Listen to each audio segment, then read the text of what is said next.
પોષ સુદ 13 મંગળવાર 23/1/2024 વર્ષ છે. શ્રીજી મહારાજ બોલ્યા, જે આ સત્સંગને વિશે પોતાના એકાંતિક કલ્યાણને ઈચ્છતો હોય એવો જે ભક્તજન તેને એકલી આત્મનિષ્ઠા કરીને પોતાનું આત્યંતિક કલ્યાણરૂપ જે કાર્ય સરતું નથી. એકલી આત્મનિષ્ઠા એટલે પોતાને બ્રહ્મસ્થિતિમાં રહેતો આત્મનિષ્ઠ આત્મરામસ્ય મુનિવતી નિર્ગતાતિ ઉરકર્મે કુર્વંતી અહેકૃતિ કિમ ભક્તિ ઇથમ ભૂતો ગુણોહરી. સોમ તક એને પણ ભગવાનની ઉપાસના કરવાની રહી, આત્મનિષ્ઠ માણસ હોય તેને. તો શું કહે છે કે એકલી જે આત્મનિષ્ઠા તેને કરીને આત્યંતિક કલ્યાણ સરતું નથી. તથા તો શું કરવાનું? તો કે એકલી પ્રીતિ તથા એકલી પ્રીતિ જે પ્રેમ તે સહિત 9 પ્રકારની ભક્તિ કરવી તેણે કરીને પણ કાર્ય સરતું નથી. અને એકલો જે વૈરાગ્ય તેણે કરીને પણ કાર્ય સરતું નથી. અને એકલો જે સ્વધર્મ તેણે કરીને પણ કાર્ય સરતું નથી. આ ચાર હોય તો એ કાર્ય ભેગું પરિપૂર્ણ થાય. એકમાંથી એક ઓછું હોય તો એ કાર્યની ખામી રહી જાય છે. એકાંતિક કલ્યાણ રૂપ જે કાર્ય કરવું, કાર્ય કયું કર્યું છે? એકાંતિક કલ્યાણ. એકાંતિક એટલે એક ભગવાન સિવાય બીજી કોઈ જગતની લફની એને એકાંતિક કલ્યાણ કરવું કહ્યું છે. હવે એવું જે એકાંતિક કલ્યાણ કરવું હોય તો એકલી જે આત્મનિષ્ઠા તથા એકલી જે પ્રીતિ, એકલો જે વૈરાગ્ય અને એકલો જે સધર્મ તેનાથી કાર્ય સરતું નથી. કાલે મેં સમજાવ્યું હતું કે એકલો આત્મનિષ્ઠા એટલે આત્મનિષ્ઠ, બસ એને આ પોતાને સુખ દુઃખ ગમે તે શરીર થકી આવે તેને તરી જાય છે. પ્રીતિ શું? તો કે 9 પ્રકારની ભગવાનની ભક્તિ કરવી, તે પ્રીતિ. પછી મારે કે વૈરાગ્ય શું? તો કે પિંડ બ્રહ્માંડથી વિરક્ત થઈ જવાનું. આ જગતમાં કાંઈ છે જ નહીં, આજે બધું નાશવંત છે, આજે ને કાલે મરવાનું છે, એમાં હું શું રામમાં પ્રીતિ કરું? તો એનાથી વૈરાગ્ય. સધર્મ બસ પોતાની વર્ણ મર્યાદામાં રહીને જે કાર્ય કર્યા કરે, પોતાના ધર્મની રેખામાંથી જગતમાં ટીકા નિંદા થાય. તો મહારાજ કે આ ચારેયને સિદ્ધ કરવા પડે. તો હવે કહે છે કે સિદ્ધ થાય શું? ના સિદ્ધ કરો તો શું થાય? તો એકબીજાની આત્મનિષ્ઠાથી જે 4 ગુણ તેણે સિદ્ધ કરવા. શા માટે? તો એ 4 ગુણની એકબીજાની અપેક્ષા છે. હવે એ 4 ગુણને એકબીજાની અપેક્ષા છે તે કહીએ તે સાંભળો. આત્મનિષ્ઠા તો હોય પણ શ્રી હરિને વિશે પ્રીતિ ન હોય તો તે પ્રીતિએ કરીને થઈ જાય શ્રીની પ્રસન્નતા તેને કરીને જે પામવા યોગ્ય મોટું ઐશ્વર્ય તેના ગુણે કરીને, ઐશ્વર્ય જે માયાના ગુણે કરીને પ્રભાવ ન પામાય એવું જે સામર્થ્ય તેને ભક્ત નથી પામતો.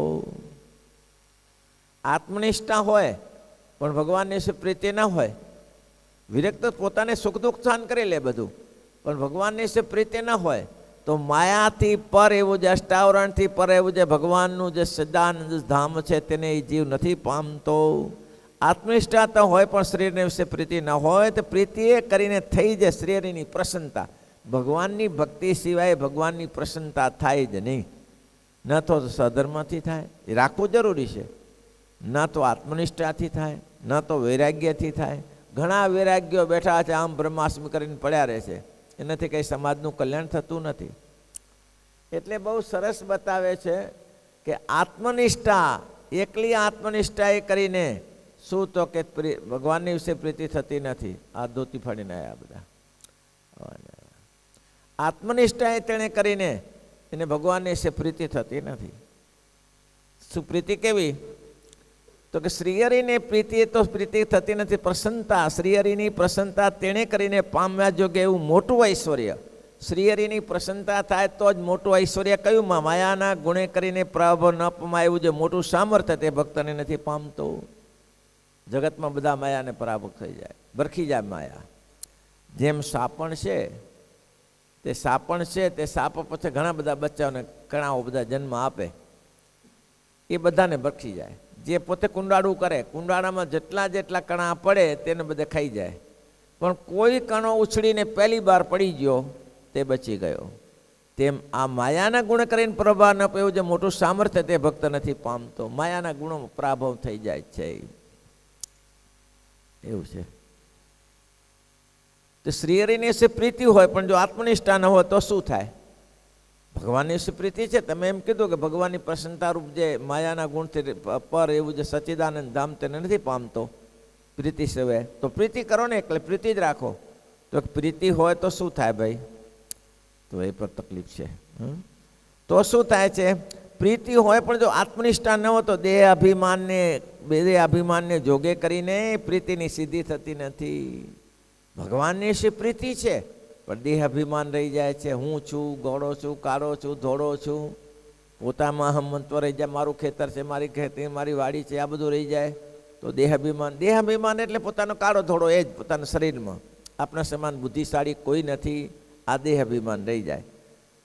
તો તેણે કરીને એમ કહે છે કે આત્મનિષ્ઠા હોય, પ્રીતિ ના હોય તો માયાથી પરે જે ભગવાનનું સચ્ચિદાનંદ તે અષ્ટારોહણ પર તેને પામી શકતો નથી પસંદારું.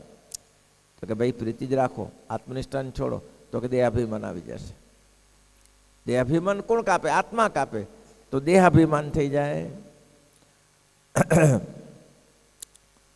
આત્મનિષ્ઠા તો હોય પણ દેહાભિમાને કરી જોગે કરીને પ્રીતિની સિદ્ધિ થતી નથી. દેહાભિમાન થઈ પ્રીતિ. અને શ્રીહરિને વિશે પ્રીતિ અને આત્મનિષ્ઠા બે હોય તો શું થાય?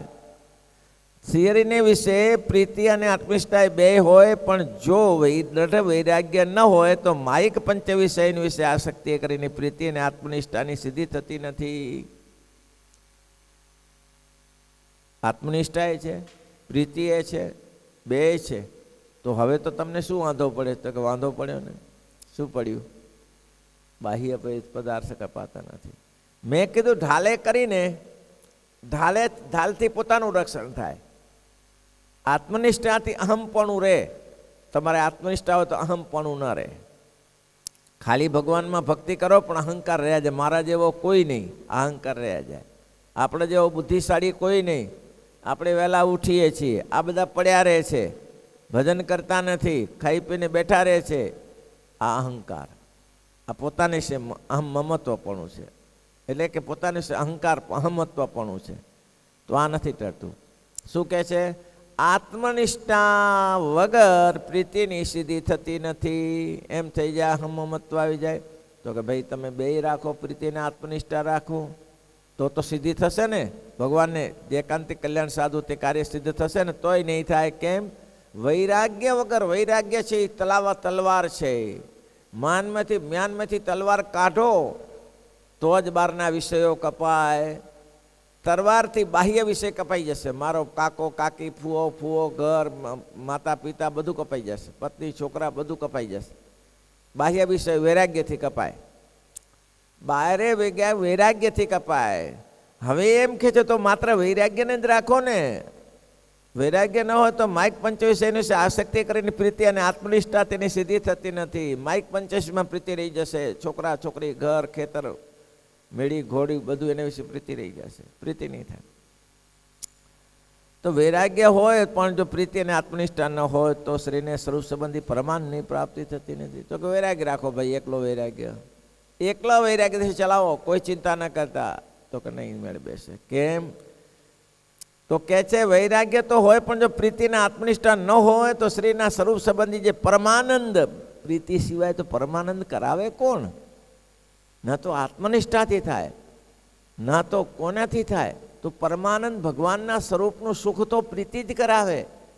ભગવાનનું જેવું સ્વરૂપ છે તેવું તો ધ્યાન કરીએ, કીર્તન કરીએ, કથા વાર્તા કરીએ તો જ એનો પરમાનંદ મળે. એ સિવાય ન મળે. જેમાં જગતમાં રસના ઇન્દ્રિય છે, કોઈ પણ સ્વાદનો અનુભવ એ જ કરી શકે. હવે હાથને ઠંડુ થાય, ગરમ મળે. નાકને કેવું ખારું છે, કરવું છે ને. સ્વાદ લેવો હોય તો જીવાનું જ કામ પડે. તેમે કીધું આત્મનિષ્ઠાને પ્રીતિ બે જ રાખો. તો કે આત્મનિષ્ઠાને પ્રીતિ બે રાખીશું તો વાંધો નહીં, ચાલશે. પણ એમાં બાહ્ય વિષયો નહીં કપાય. છોકરો મરી ગયો, કાકો મરી ગયો, કાકી મરી ગઈ, મા મરી ગઈ, પત્ની મરી ગઈ, ઘર બળી ગયું, ખેતર બળી ગયું, ભેંસ મરી ગઈ. આ બહારના વિષયો નહીં કપાય. વૈરાગ્ય રાખો ત્યારે તો હા. તો માત્ર વૈરાગ્ય હોય તો માત્ર વૈરાગ્ય રાખી તો કે પરમાનંદ રૂપ જે ભગવાનની પ્રીતિ તેને જીવ નહીં પામી શકે, પરમ સુખ નહીં માની શકે. માત્ર વૈરાગ્ય લઈને બેસે તો પરમ સુખરૂપ એવું જે ભગવાનનું સુખ તેને જીવ નહીં પામી શકે. કઠિન કામ છે. તેની પ્રાપ્તિ નથી થતી. અને સ્વધર્મ તો હોય, પણ જો પ્રીતિ અને આત્મનિષ્ઠા અને વૈરાગ્ય ત્રણે ન હોય તો ભૂરલોક, ભુવરલોક, સ્વરલોક, મહરલોક, જનલોક, તપલોક ને સત્યલોક. ભાઈ કેટલા લોક થયા? કેટલા લોક થયા? આમાં ગતિ થાય. આ ભૂલોક છે, એના ઉપર ભુવરલોક છે, પછી સ્વર્ગલોક છે, પછી જનલોક છે, પછી મહરલોક છે, ના મહરલોક છે, પછી જનલોક છે, પછી તપલોક છે અને પછી સત્યલોક. કેટલા થયા? હે થતા હશે. આત્મચાથી લેવા જાઓ ફરીથી.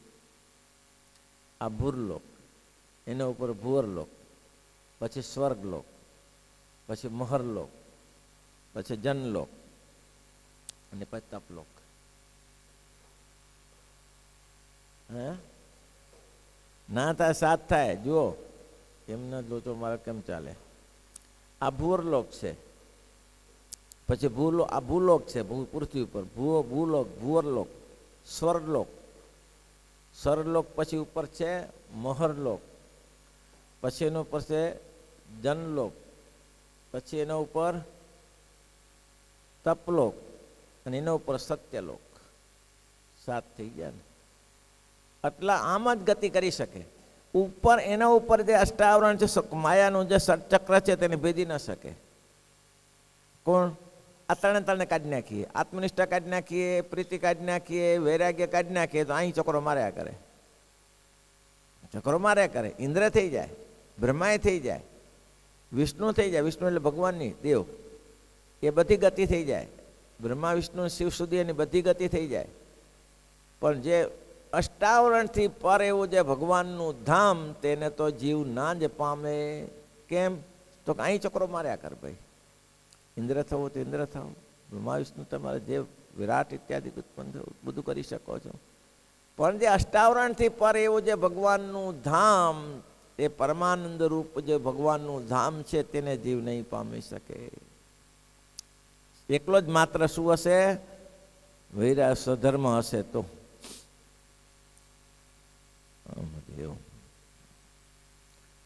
કે છે સ્વધર્મ તો હોય, પણ જો પ્રીતિ અને આત્મનિષ્ઠા અને વૈરાગ્ય ત્રણેય ન હોય તો ભૂવરલોક અને બ્રહ્માના ભુવન પર્યંત જે સ્વર્ગલોક, તે થકી બાર ગતિ થતી નથી. કાં કહેતા બ્રહ્માંડને ભેદીને માયાના તમથી પર એવું જે ભગવાનનું અક્ષરધામ, તેને પ્રાપ્તિ થતી નથી. ઉપર જઈ શકતો નથી, ત્યાં લટકી રહે ત્રિશુગુંદર તારાની પેટે.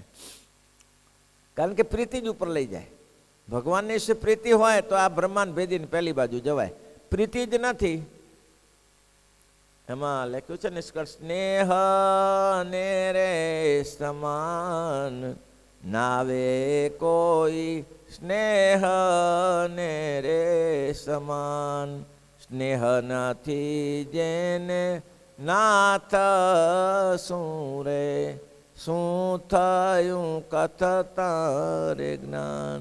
નિષ્કુળાનંદ સ્નેહી જનને વસ સદા ભગવાન નાવે કોઈ, સ્નેહ ને રે સમાન. જોગ જગન બહુ જજતા રે, તજતા એનું માને માન.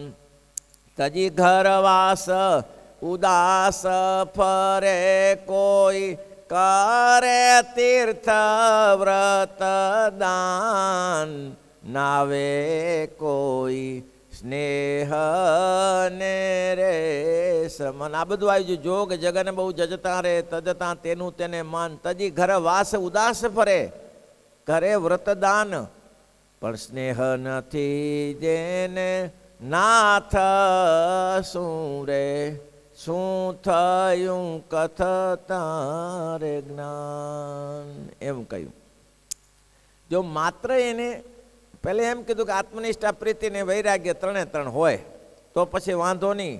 તો કે ના, એ બરાબર છે તમારી વાત, એ ત્રણેય છે, પણ સધર્મની સાથે જરૂર છે. તો સધર્મની જરૂર સધર્મ જ રાખો ને, તો સધર્મ રાખીશું તો વાંધો નહીં, પણ ઉપર ગતિ નહીં થાય. ષટચક્ર ભેદીને ઉપર ભગવાનના બ્રહ્મલોક, ભગવાન શ્રીહરિનું સચ્ચિદાનંદ ધામ, તેની પ્રાપ્તિ નહીં થાય. આવું થયું. તો કે છે કે સધર્મ સંપૂર્ણ, સર્વે સાધન સંપૂર્ણ થયા એટલે કે ત્રણની સિદ્ધિ નથી. તેને વૈરાગ્યના ત્રણે હોય તો પણ સધર્મ ન હોય તો ત્રણેયની સિદ્ધિ થતી નથી. એવી રીતે તો એની જરૂર તો છે જ પાછી. બ્રહ્માના ભેદીને માયાના તમથી પર એવું જ્યાં શરીરનું અક્ષરધામ તેની પ્રાપ્તિ થતી નથી. આત્મનિષ્ઠા, પ્રીતિ ને વૈરાગ્ય ત્રણેય હોય તો પણ જો સધર્મ ન હોય તો પણ એ સધર્મની જરૂર જ નથી, ઉપર ગતિ થતી. સધર્મ છોડો તો સધર્મ ન હોય તો ત્રણેયની સિદ્ધિ થતી નથી. શું કરવા? ત્રણેયની સિદ્ધિ કેમ? આત્મનિષ્ઠા છે, પ્રીતિ છે, વૈરાગ્ય છે. તો એમાં હવે શું ધર્મ સધર્મ ન હોય? સધર્મથી તો ભૂરલોક એટલે સુધી જ જવાય, આગળ તો જવાતું નથી. તો જરૂર શું છે? ભટકી જવાય. કેમ ભટકી જવાય? ઠેકાણું ના રહે, મા બાપનું ઠેકાણું ના રહે, ધર્મનું ઠેકાણું ના રહે, ઘરમાં કેમ રહેવાય, પત્ની જોડે કેમ રહેવાય, છોકરા જોડે કેમ રહેવાય, વ્યવહાર કેમ કરાય, એ ઠેકાણું ના રહે. ધર્મ જ કરાવે. એટલા માટે ભલે સપ્તર્ષિ ઇત્યાદિ ઋષિઓ ધર્મનું પાલન કર્યું, મર્યાદા કેવી સરસ બાંધી. આ તો થોડી તૂટી ગઈ. પેલે બ્રાહ્મણ, ક્ષત્રિય ને વૈશ્ય ચારે હતા, એ ધંધા પોતપોતાના હતા. આ તો અંગ્રેજોએ આવીને બધું આ આગું પાછું કરી નાખ્યું થોડું, જે હોય તે. પણ બ્રાહ્મણ, ક્ષત્રિય, વૈશ્ય ને શૂદ્ર, બ્રાહ્મણોને જજમાન કર્મકાંડ નહોતું. બ્રાહ્મણો શૂદ્ર, બ્રાહ્મણ વૈશ્ય, બ્રાહ્મણ ક્ષત્રિયને સંરક્ષક બોડોરો સંભાળવાની હતી. દેશમાં કોઈ પરેશાન ન કરી શકે, ક્ષત્રિયો બોડોરો સંભાળતા હતા. હવે તો મોદી સાહેબ બેસી ગયા, ક્ષત્રિયો ગયા. પછી ત્રીજું શું કામ હતું? વૈશ્યોને ખેતી કરવાની હતી, વેપાર કરવાનો હતો, એ વૈશ્યનું કામ હતું. અને ચોથા શૂદ્ર વર્ણ આવે, એને ઘણું મોટું કામ હતું, બાંધકામ બધું એના માટે હતું. બાંધકામ જબરજસ્ત. આ જગતમાં જે કંઈ કામ હોય સફાઈથી કરીને મોટું બાંધકામ બધું એની જવાબદારી હતી. એટલે હમણાં સુધી બધા એ પોતપોતાના કામમાં રહેતા હતા, ત્યાં સુધી એકબીજાને ધંધામાં તકલીફ નથી પડતી. હવે એકબીજા ગુસ્સો મળ્યા એટલે ધંધામાં તકલીફ પડી. જે બિચારા વાળંદો હજામત કરતા હતા, પટેલો હજામત કરે છે. બોલો હવે શું કરે? પહેલાં શું ધંધો મળે પેલા? હવે આ ચાલુ થઈ જાય. અમેરિકા મોટી મોટો શોપો બધા આપણા પટેલોની છે. પહેલાંને તો ધંધો મળ્યો જ નહીં ને ત્યારે, એટલે ધંધાથી રહિત થઈ જાય. એટલે મહારાજ કે સ્વધર્મની જરૂર છે. સધર્મ હશે તો પોતપોતાની મર્યાદા જળવાશે. આ સધર્મ શું કરે છે? પોતાના ભાઈની દીકરી સાથે લગ્ન ના કરાય, ભત્રીજાની દીકરી સાથે લગ્ન ના કરાય. આ બધું સધર્મનું કામ છે. કે ભાઈ આપણી વર્ણ મર્યાદા છે, આપણી એ ટકાવતી હોય એમાં લગ્ન ના કરાય. એથી બહાર રહો, થોડા એ દૂર કરો. આ સધર્મનું કામ છે. મર્યાદા જાળવે છે કે અહીં શોભે નહીં, કુટુંબને કુટુંબમાં લગ્ન ના કરાય, એ દોષિત છે. ધર્મના નામે મર્યાદા બાંધી દીધી. આ ધર્મ છે. સધર્મ તો ન હોય એને ત્રણેયની સિદ્ધિ થતી નથી. એવી રીતે આત્મનિષ્ઠા આદિક જે ચાર ગુણ તેમને એકબીજાની અપેક્ષા છે. એકબીજા સિવાય ના ચાલે. ખબર પડી જાય ને ભાઈ, કયું? આત્મનિષ્ઠા, પ્રીતિ, વૈરાગ્ય અને સધર્મ. આત્મનિષ્ઠાએથી શું થાય કે સુખ દુઃખનું કારણ આત્મનિષ્ઠા ન હોય તો શરીરમાં રહી જાય. પ્રીતિથી શું થાય તો કે પ્રીતિ હોય તો જ બ્રહ્મ ખટચક્રને ભેદીને માયાથી પર એવું જે ભગવાનનું સચ્ચિદાનંદ સ્વરૂપ તેને જીવ પામી શકે. તો કે પ્રીતિ રાખો, તો કે પ્રીતિ માત્રથી કામ ન થાય. તો આત્મનિષ્ઠા રાખો, આત્મનિષ્ઠાથી તો ઉપર નહીં જવાય. તો પ્રીતિમાં તો શું જવાય છે ને? તો કે અહંકાર આવી જશે. તો પછી વૈરાગ્યની શી જરૂર છે? તો કે વૈરાગ્ય જોઈએ. કેમ? તો કે વૈરાગ્ય એટલા માટે જોઈએ છે કે પિંડ બ્રહ્માંડ સંબંધી સુખ તેને કાપી નહીં શકો. મારી માસીને, પુઓ ને, ફઈ ને, કાકો ને, કાકીને, આ ગાયને, ભેંસને, ગધાડાનું આને કાપી નહીં શકો. અને જો આત્મનિષ્ઠા તમારી પાસે જો આ હશે, વૈરાગ્ય હશે, તો તમે એમ કહો કે આ બધું જે ઉત્પન્ન થયેલું સાંખ્યશાસ્ત્રનો યોગ, આ બધું ઉત્પન્ન થયેલું છે, બધું નાશ જ પામશે. આજ નહીં કાલે નાશ પામશે. એમાં રહેવાનું શું છે? આ વૈરાગ્ય કરાવશે. તો કે આત્મનિષ્ઠા, પ્રીતિ ને વૈરાગ્ય ત્રણે ત્રણ રાખવું જરૂરી છે ને? તો કે હા. તો સધર્મ એની પણ જરૂર છે. શું? મર્યાદા સધર્મ બાંધશે. તો કે માત્ર સધર્મ મર્યાદા બાંધે રાખીએ તો બસ અહીંયા ગતિ ચક્રો માર્યા કરે. એ ઉપર ભગવાનના માયાથી પર જઈ ન શકે. ઠીક છે. એટલે મહારાજ કે છે એટલા જ માટે આત્મનિષ્ઠા, પ્રીતિ ને વૈરાગ્ય અને સધર્મ ચારેની એકબીજાની અપેક્ષા છે. વચનામૃત 19મું પ્રથમનું છે. ચારેને એકબીજાની અપેક્ષા છે અને એકબીજા વગર ચાલતું નથી. આ દ્રઢ કરી બતાવ્યું છે. મોટા મોટા સુખદેવજી જેવા, સનકાદિકો જેવા જે મહાન સિદ્ધ પુરુષો હતા તેને પણ આ ચારે સાધન સિદ્ધ કરેલા છે. નારદજી જો બહુ ઊંચા નીચા થયા અને જો હતું તો તકલીફ શું થઈ? એમાં તકલીફ થઈ પડી. પેલા વિશ્વમોહિનીને જોઈને મોહ થઈ ગયા ને લગ્ન કરવાનો વિચાર થઈ. વૈરાગ્યની જરૂર હતી પણ એમાં ખોટ પામી ગઈ. મારે કે એક પણ ઓછું હશે તો આ તકલીફ થશે. શૃંગી ઋષિ વસે જંગલમાં, એકલ શૃંગી વસે વન વાઈ રહે, જેને ભામીની ભાન ના કાંઈ રે. આવું હતું બધું. એકલમાં રહેતા હતા પણ ચારે વન સિદ્ધ ના થઈ શકે કોઈ પણ ભોગે કરીને તો લોમ્પાદ દેશના રાજ્યમાં આવવું પડ્યું. શાંતા નામની, કાંતા નામની કલ્યાણની પરણી ગયા અને એના થકી છોકરા થયા. સ્ત્રી પુરુષની જેને ખબર નથી તેને આ ચાર વન સિદ્ધ. એટલે માટે એકાંતિક ભક્તનો સમાગમ કરીને, મહારાજ કે એમાંથી એકાદું ઓછું હોય તો એકાંતિક ભક્તનો સમાગમ કરીને એ ભક્તને ચારે ગુણ અતિશય દ્રઢપણે વર્તે છે. તે ભક્તને સર્વ સાધન સંપૂર્ણ એકાદર આની પાસે જ મેળવવું. કોણ? જે એકાંતિક સંત છે એની પાસે ચારે ગુણ જેને સંપન્ન છે તેની પાસે બેસવું, સેવા કરવી, સમાગમ કરવો, એની પાસે બેસીને આ ચારે ગુણ સંપન્ન એની પાસેથી મેળવવા. અને એમાં ગુણની ન્યૂનતા હોય તો ભગવાનના એકાંતિક ભક્તની સેવામાં સમાગમે કરીને ન્યૂનતા ટાળવી, ન્યૂનતાને ટાળવી, સમાગમે કરીને સેવાને કરીને ટાળવી. ચાર સાધન સિદ્ધ કરવા. શ્રીપતિમ શ્રીધરમ.